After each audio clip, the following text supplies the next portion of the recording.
Yo, what's up mga kabiyahe? Bakit hindi kailangang magbayad ng tax ang mga nagbabike?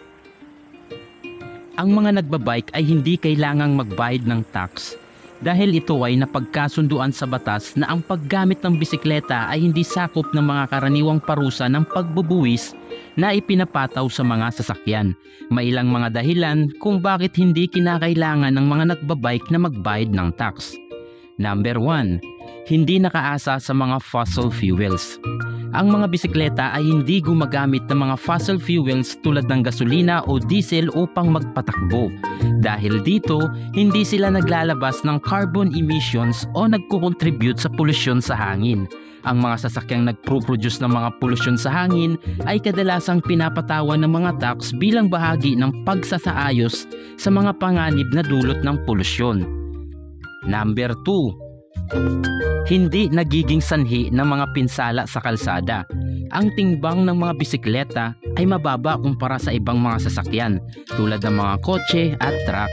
Dahil dito, ang mga bisikleta ay hindi nagdudulot ng masyadong pinsala sa kalsada tulad ng pagkasira ng aspalto o pagguho ng mga estruktura ng kalsada.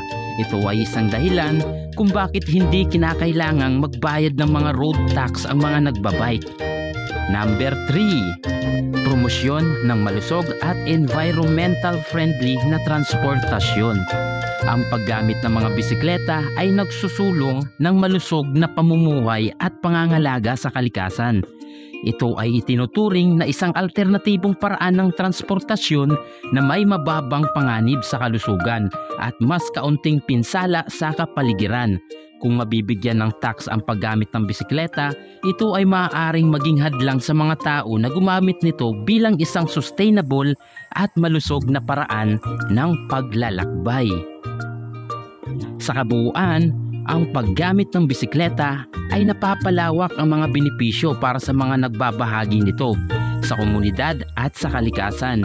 Ang hindi pagkakaroon ng tax sa mga nagbabike ay nagpapahayag ng suporta at pagkilala sa papel ng mga bisikleta bilang isang malinis, epektibo at sustainable na paraan ng transportasyon.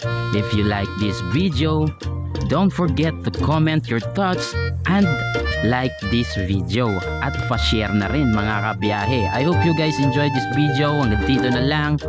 Peace. I'm out. Thanks for watching. Bye-bye.